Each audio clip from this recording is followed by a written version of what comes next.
I'm Mara Webster with In Creative Company, and I'm so thrilled today to be joined by Elle Fanning to talk all about her current projects, The Great and The Girl from Plainville. And starting with The Great, there's so much amazing physicality in terms of the comedy in that show and always has been.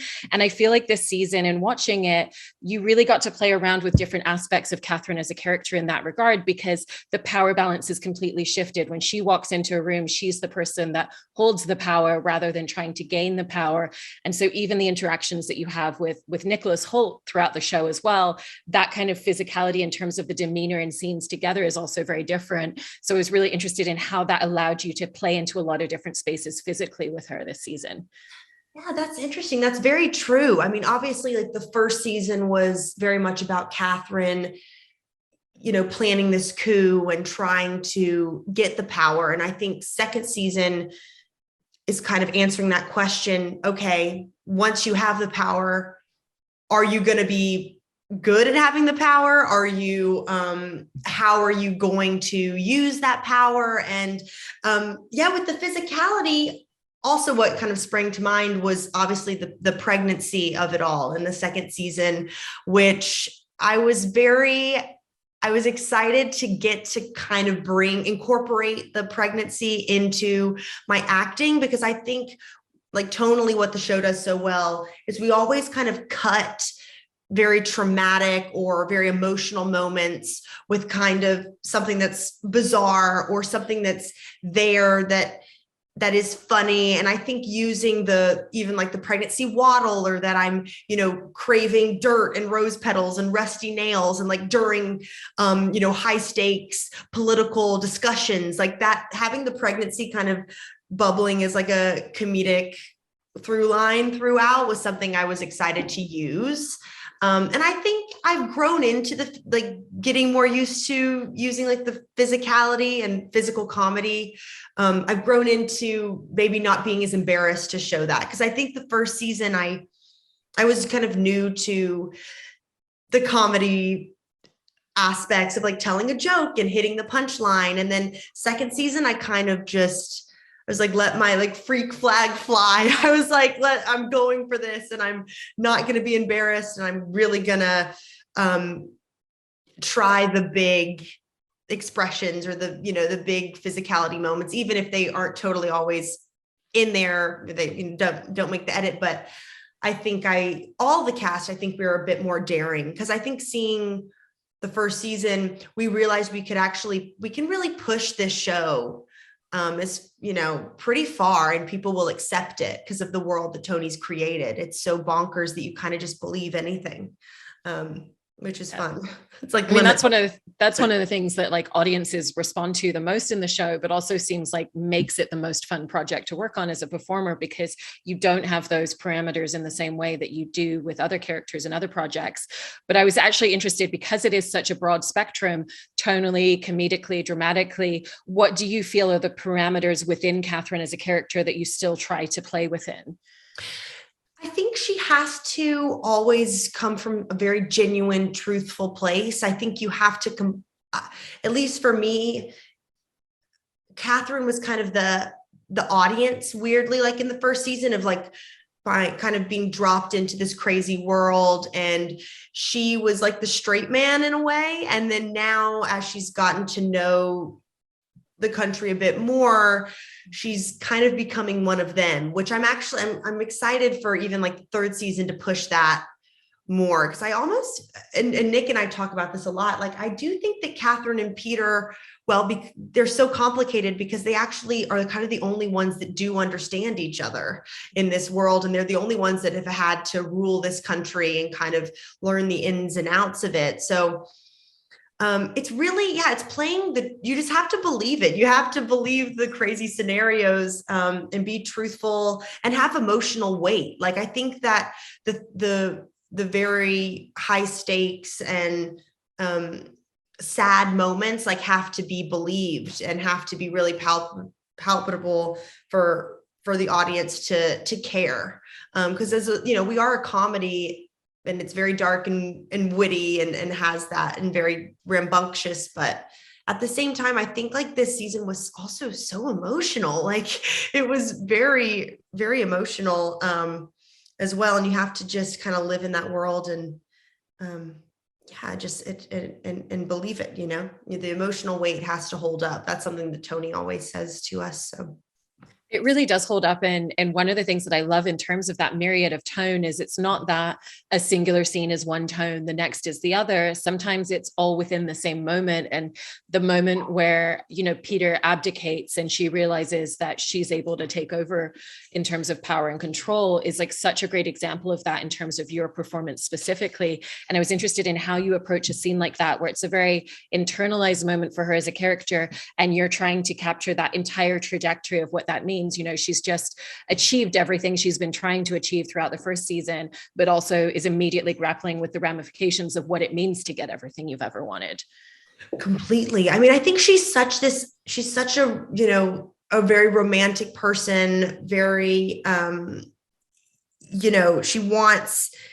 she wants no bloodshed. She wants peace and love and harmony. And a bit, honestly, when in that moment, I think she is a little in over her head. Like, I don't think she realizes yet the ramifications or kind of how hard it's really going to be to change people. And I think in a weird way, she's like, well, I can just, say a long speech and snap my fingers and people will understand and everyone wants to listen to me and I'm the best ever. Like, she has such a big ego, which is one of my favorite things to play with Catherine, is her ego. It's just like, it's always there. She really thinks highly of herself, which can get her into trouble sometimes.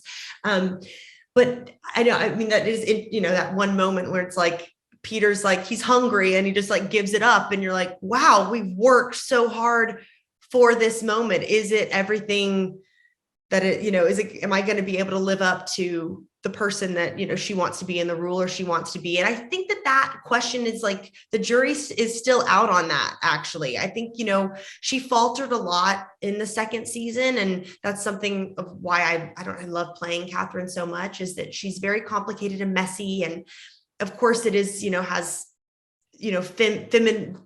feminist undertones, but it's not that she's perfect and brave. I think that is what makes it feminist. It's like, we're all just trying to figure this out. And we're sometimes have to look to others for answers. And, her pregnancy, she's like, I'm tired and I'm angry. And I'm like, all the emotions are bubbling up and she can show those emotions. And that's something that, taking on the role, when like Tony wrote this character, I'm like, God, I just, there's so many places for her to go. She's not just one thing and she doesn't always know exactly what to do, which is quite, it's quite fun to play.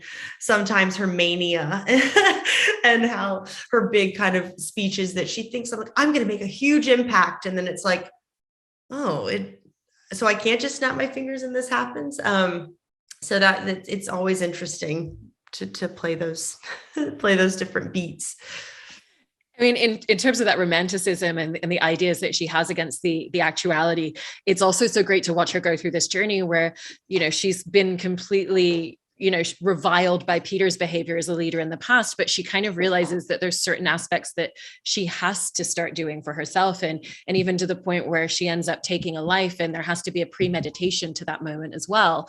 But in terms of that scene, I was interested in the groundwork that you had to lay in episodes leading up to it so that it didn't feel like a completely jarring character shift for her, because that doesn't feel like a moment that would have happened at the beginning of the season or the first season, but it felt completely earned and warranted for her at that point in her story.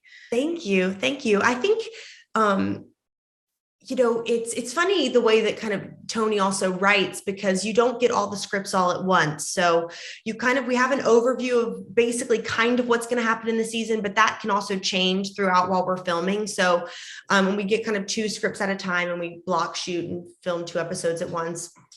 And I knew that there was going to be, I was like, okay, I knew that I was probably going to like kill the Sultan and try to, with Pugachev, it was like, you're going to think it's him and all this. And I was like, okay, I was like, okay, so that's kind of where I have to get to. And I mean, it is true, like thinking about Catherine, even at the start of how she was, and she's so innocent and like you would never think of her taking life. But I do believe that like the second season was her growing in her like ruthlessness. And that's something that I think with her relationship with Peter was something that he was trying to tell her. He's like, no, you're just like me. You're just as ruthless as I am. You're going to, you can't rule a country without at least some blood on your hands. And this is going to happen. And she's like constantly like, no, no, no. And wanting to shut him out. And of course, not wanting to address her feelings that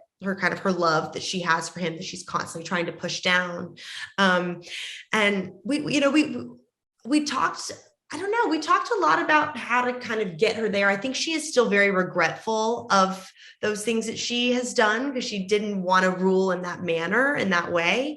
But I think the whole second season, she's becoming a mother to the country. She's becoming a mother herself. And she's constantly growing. But even the arc is almost, it's not like it's from A to B anymore. It's like A to D to C to A, it's like she's always flip-flopping back and forth. And so in that way, that's kind of how I could put it together, that she's just trying to figure out the best way and the right way. And she wants to do the right thing, but she doesn't always necessarily know if it's right or not. So and I'm excited to push her even more kind of to that ruthless area. I think, when someone like, fucks your mom and, like it's, kills her. Yeah, kills her. Yeah, exactly. Your husband, it's your husband, like, your emotions are, you don't know what you're capable of once that happens to you. I mean, with her emotions overall as well, I love the fact that obviously the writing is so incredibly rich, and so detailed in terms of specificity, but the writing also allows for the moments between the dialogue really beautifully as well. And particularly with Catherine, we get to see so many moments where she's just in a room by herself for a moment, taking a breath. What does that mean for her? And even the elements of herself where her frustrations and the things that she can't express or out loud, come out in these really external frustrations where she's physically, punching and hitting herself, which are so interesting to watch as well. And was interested in hearing a little bit about shooting a lot of those in-between moments for you, because they're such internalized performance moments again. And also particularly those moments where everything's coming to the surface and she doesn't really know how to express herself in that way. Yeah. I love those moments, like just kind of the breathing space without dialogue. I mean, it's funny to say, but I mean, our show is so dialogue heavy. And so Tony wants us word perfect, and the rhythm is so specific and important. And that's such a huge part of our show and what makes it great. But it is so nice, I think, and kind of crucial to have those beats where you see the character processing kind of the weight and reliving what's happening and kind of grappling with how to deal with it. And I think, yeah, I mean, I remember the punching myself in the face. I was like, that was always me punching myself in the face. There was like a stunt coordinator on set, and I'd be like, he was like, no, we have to fake it. Like, don't actually do it. And I'm like, I'm actually going to do it. Like every time I was like just hauling off and hitting myself. And he's like, oh my God, no. He's like, I'm going to get fired for this. I'm like, it's okay. I'm like, don't worry. It looks real. Like, it's okay.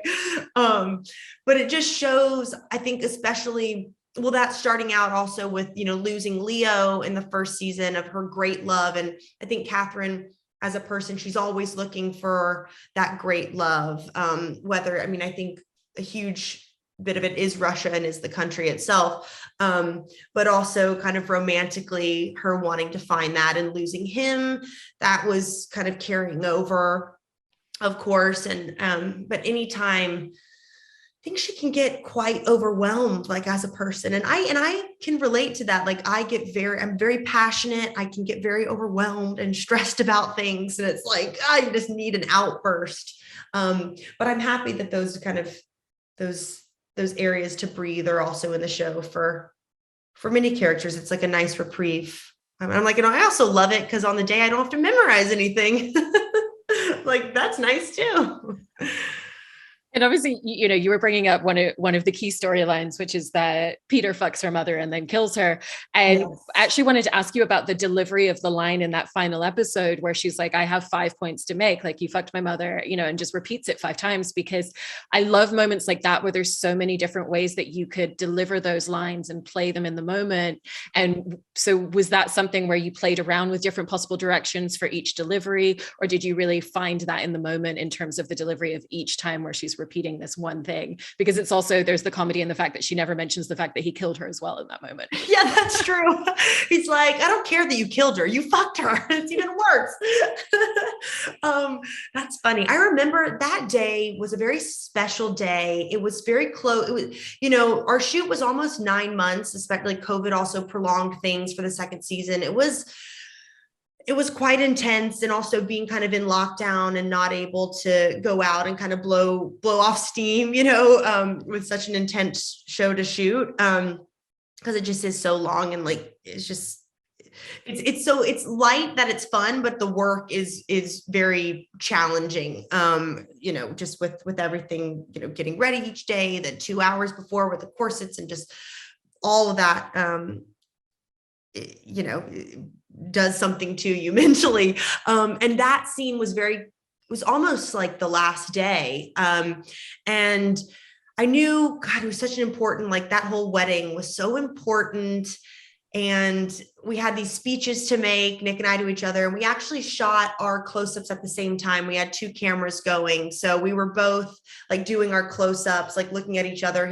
The camera was close on him, close on me. That was really, that was great to do, because it wasn't like one was off camera. We both were just like giving it our all for each other for those close-ups. And I do remember, with Tony's writing, there is a specific rhythm, but you can kind of say things in a lot of different ways. And like, some things are going to be funny, some things aren't. Like, you have to test it out. So on the day, I think I did that a couple different ways. And it actually just ended up being weirdly like the more truthful one, like not pushing too hard, just kind of stating the facts, like stating it pretty like subduedly. And especially for the speech, that was kind of a turning point, because I had been making so many speeches all along this season, like as a leader, and they seemed, normally all the speeches were pretty planned. Like in Catherine's mind, I think they were very kind of written, and she'd memorized them and knows what she wanted to say. And I remember doing a take that was kind of a little bit more like she had rehearsed it.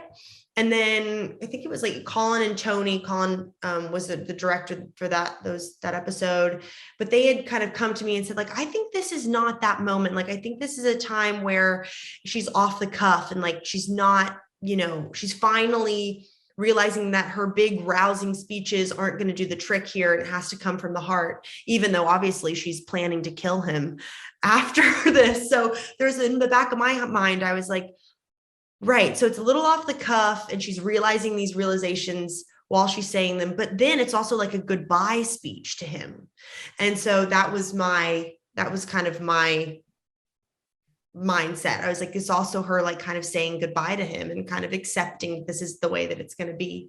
Obviously he weirdly thought ahead. He was 2 steps ahead of me with putting Pugachev in there, but Peter often is weirdly. He's like, you think he's so dumb, but you're like, he's actually quite smart sometimes. I love all of those details. And jumping over and talking about the girl from Plainville, yes, yeah. The way that we were talking about certain parameters and the way that you play Catherine, obviously when you're playing anyone that's based on a real person, that's a really natural part of the character development process, is finding those spaces in terms of where do I want to stay really true to it? Where do I really want to stay true to the very specific research, archival material, and where are the parameters? And with this, it sounds like that came down to both the way that you were able to shape the character, but also the way that you film certain scenes, like the text fantasy scenes where it's you and Colton Ryan together. I know that there were certain parameters of like, you're never too physically close, you're never touching in those moments. And so for the show overall, what were some of the parameters that ended up being in place in terms of how you played Michelle as a character, but also how you told the story? Yeah, I think it was a very daunting, role and story to take on. I remember when, obviously, was familiar with the case. But it wasn't until they came to me, Patrick McManus approached me, and UCP and Jesse Barron, who was, they had bought the article, and they approached me to possibly play Michelle. And it wasn't an automatic yes. Like, I really had to think about it, because obviously everyone is still alive. A great tragedy came out of this. A life is lost. And it took me a while to I was like, how am I going to play this as a character? Because I'm like, she is alive, and these people, this is their story. We have to handle this with sensitivity and but then also be able to remove yourself and play it as a character, And I think the turning point for me was weirdly the kind of the blurred reality that we created. I think that we play with fantasy and reality so much in our show. And kind of learning about Michelle's fascination with Glee and like The Fault in Our Stars and kind of all those YA stories. Like I could relate, because I don't live in reality a lot of the time. Most of the time I'm acting, I'm in a fantasy world, and it's hard sometimes you get so caught up in that, and you have to remind yourself to ground yourself. But once I kind of found that it made me understand her a bit more. I think I don't have to agree with the things that she did. I don't have to, necessarily like her or approve of that, but I can't judge her when you're playing a character. You do have to try to figure out how to understand how this happened. And I think that joining the show, everyone that was involved kind of behind the scenes was on the same page of, we're not trying to rewrite what happened, or, she went to jail for manslaughter. We're not trying to overturn this verdict here. This happened. But I think we can look at it from, maybe an unbiased perspective. And it's also, Chloe Sevigny is so amazing as Lynn, and shows such as kind of beautiful, very literally like the most truthful, performances that I've seen of like a grief, journey of grief. It's so heartbreaking, and you just feel for everyone so much. But we wanted to take a step back and kind of show this story as what it is. It's such a modern tale. It could only have happened now, with how we're all trying to deal with technology and what's going on. And I think for me, that was my in, like, it was the, kind of the false reality, and also that relationship that we all have with our phones that I'm still trying to figure out. I mean, I'm addicted. It's sitting next to me right now. And it can be a really scary, it can be a really horrible place, growing up with phones and comparing yourself to others and bullying online. It's so much easier to do that behind a screen, and not face to face. Obviously, these two characters only met like 4 times in person. So their whole relationship was with these text messages that we were able to see. I read them all, which was really an intense experience, but quite beautiful as well. Like, you saw their silly side, and it's just an entire teenage relationship is in these text messages. Obviously, it goes to an extremely dark place. But reading the in-between, they were so truthful with each other, oddly, and really found 2 people that you're like, I just maybe wish that they had never found each other, but they were it seemed to be very honest. And yeah, obviously the text fantasies, we had those guidelines and rules that you'd mentioned before.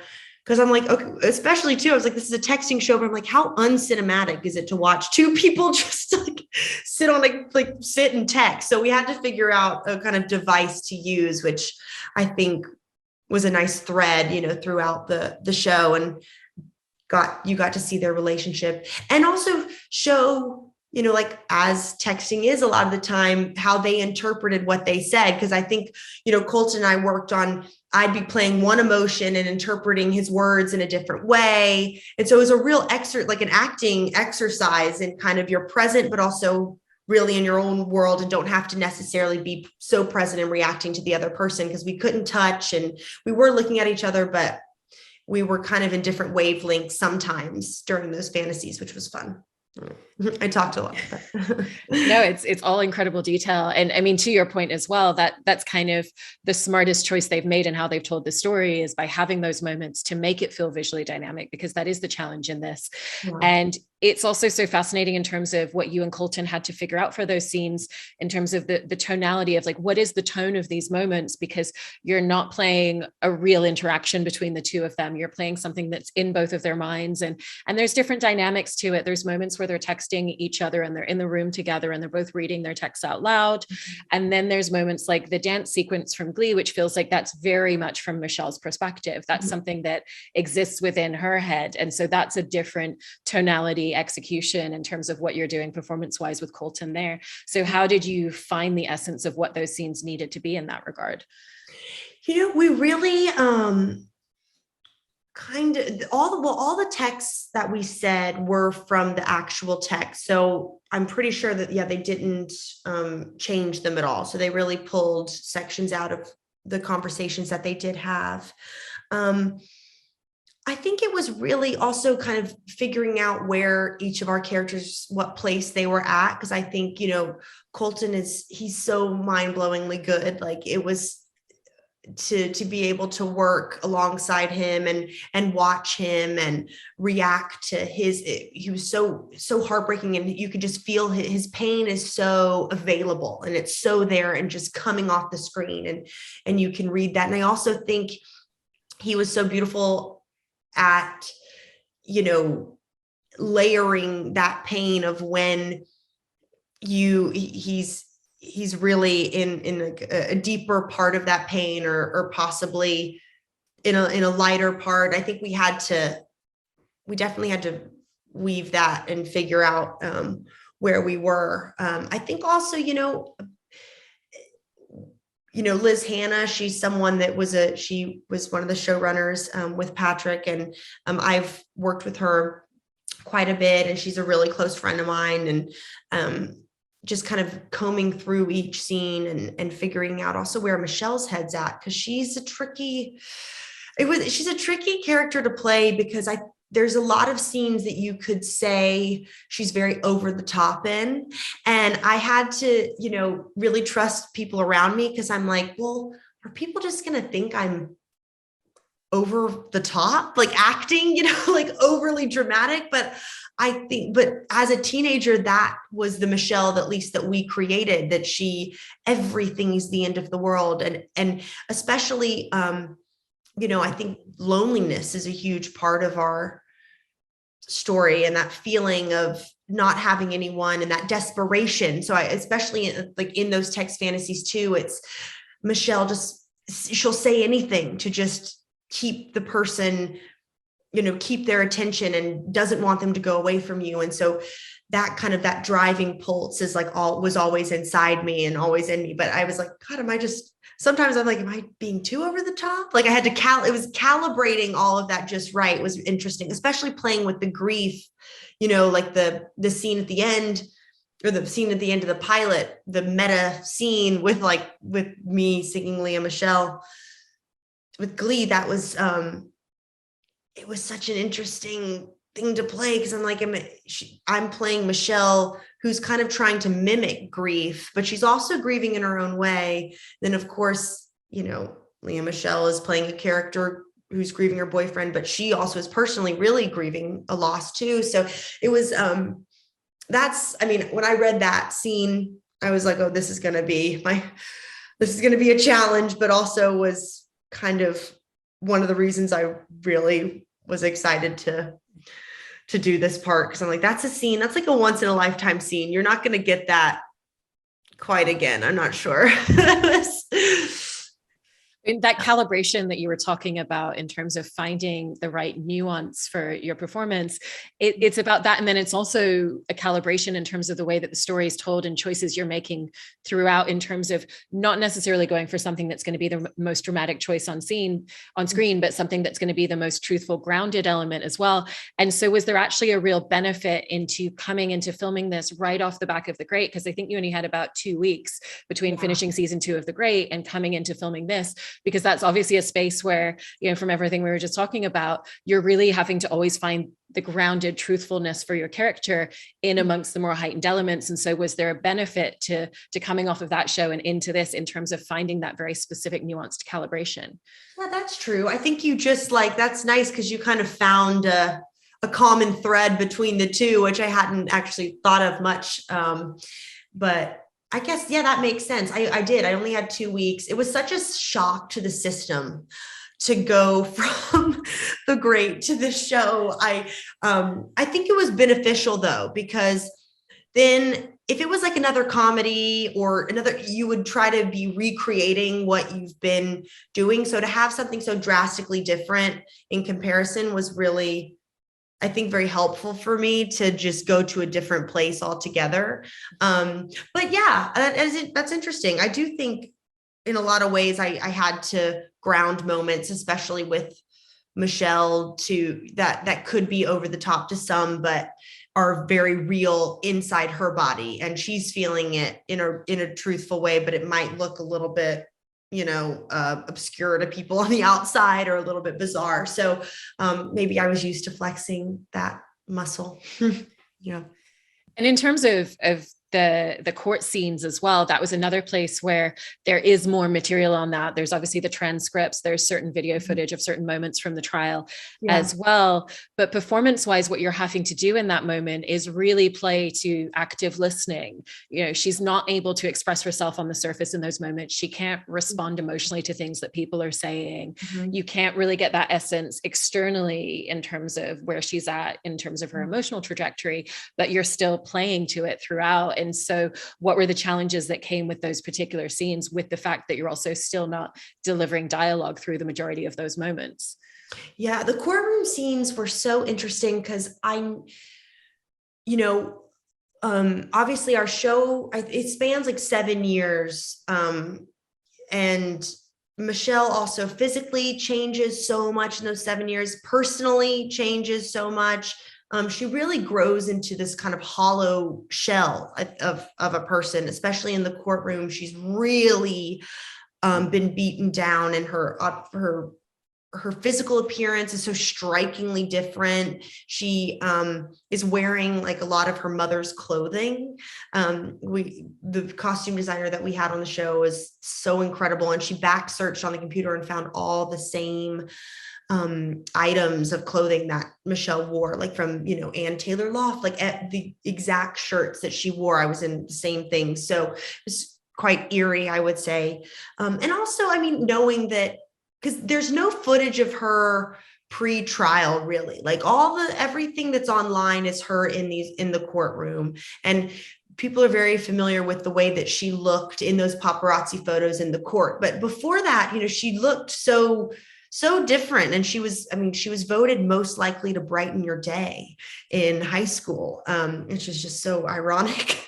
But thinking back to, you know, looking at her in that high school photo, pre all of this, she's just such a different person. So I think we all tried to work together to show kind of what she grew into. And I think at the court, just the shell of a person that she's become, and the meekness of, like, and she obviously didn't testify or anything. And the only audio recording I had of her was she says her name, like at the beginning of the trial, states that, and then that's it. And there's also one recording with her police officer when she hands her phone over. I think that's in episode 3, but there's recording of her speaking that, but she sounds so young and pretty scared and nervous in that recording. But the courtroom scenes, you know, she was had such a specific way of holding her face that I think, you know, many people judge that.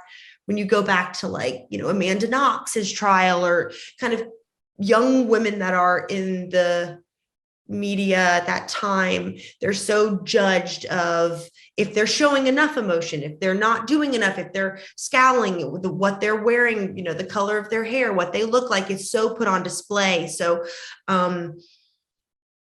getting kind of inside the internal thoughts of her, and actually how brutal that must have been to also see people that you thought were your best friends saying basically what a loser you were in front of everyone in a courtroom is so that feeling I can't imagine. I mean, putting myself in that place, but as an actor, you kind of, that's what you have to do.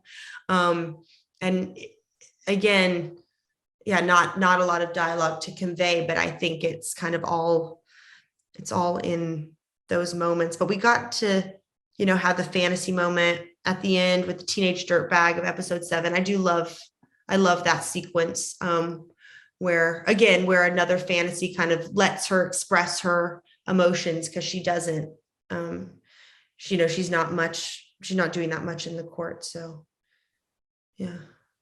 And fantasy helps us out yet again. And both of these are just such phenomenal performances and such different projects, and really appreciate you taking time and talking about both of these with us today. Thank you so much, Elle. Thank you. I know it was like I'm like, whoa, talking about both at the same time. Thank you very much. Thank you.